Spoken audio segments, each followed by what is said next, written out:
అందేటువంటి విధంగా రైతాంగానికి ఉపయోగపడేటువంటి విధంగా తీసుకురావాల్సిందిగా కోరుతా ఉన్నానండి. బలరామకృష్ణ గారు, రాజానగరం.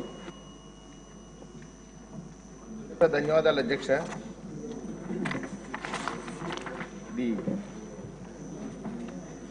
గత ప్రభుత్వంలో ఈ పేదలందరికీ ఇళ్ళు అనే స్కీమ్ పెట్టి వేల కోట్ల రూపాయలు దోచేసిన సంగతి మనందరికీ తెలుసు అధ్యక్ష.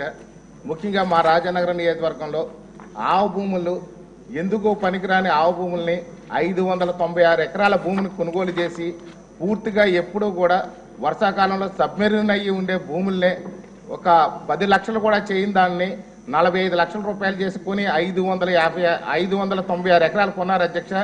అందులో 384 ఎకరాలు డబ్బులు కూడా వేశారు.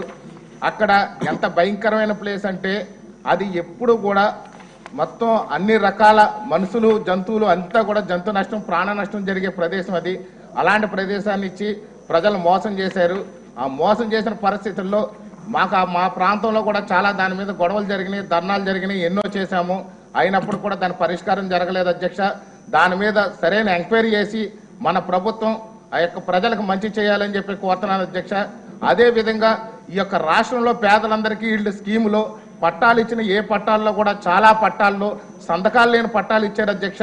అదేవిధంగా ఇచ్చిన పట్టాల్లో స్థలాలు ఎక్కడున్నాయో కూడా తెలియకుండా ఉంది అధ్యక్ష.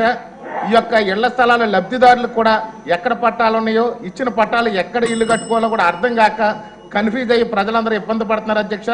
అదేవిధంగా ఏదైతే తెలుగుదేశం జనసేన బీజేపీ సానుభూతి పరులు ఉన్నారో అప్పుడులో ఒక్కళ్ళకు కూడా పట్టా ఇవ్వకుండా వైసీపీ ప్రభుత్వం వాళ్ళందరినీ ఇబ్బంది పెట్టింది అధ్యక్ష. ఈ యొక్క ఇళ్ల పట్టాలు ఇచ్చే విషయంలో ప్రభుత్వం సరైన ప్రణాళిక ప్రకారం తీసుకుని గతంలో జరిగిన స్కాముల మీద ఖచ్చితంగా పరిష్కారం చేయాలని చెప్పి ముఖ్యంగా రాజమండ్రిలో జరిగినటువంటి ఈ యొక్క 596 ఎకరాల ఆవు భూముల స్కామ్ మీద సిఐడి ఎంక్వైరీ చేసి ఈ యొక్క ప్రజాధనాన్ని లూటీ చేసిన వాళ్ళని శిక్షించాలని చెప్పి కోరుతున్నాను అధ్యక్ష. అదే ఆవు భూములపై అడపా శ్రీనివాస్ అని చెప్పి మా ప్రాంతంలో జనసేన నాయకుడు పోరాటం చేస్తే అతని మీద కూడా రౌడీ షీట్లు అవి కూడా ఓపెన్ చేసి చాలా ఇబ్బంది పెట్టారు అధ్యక్ష. ప్రజలకు ఖచ్చితంగా న్యాయం చేస్తుందని ప్రభుత్వాన్ని ఆశిస్తున్నాను అధ్యక్ష. ధన్యవాదాలు. ఆవు భూముల మీద నా మీద కూడా కేసు పెట్టారండి మీ రాజమండ్రిలో.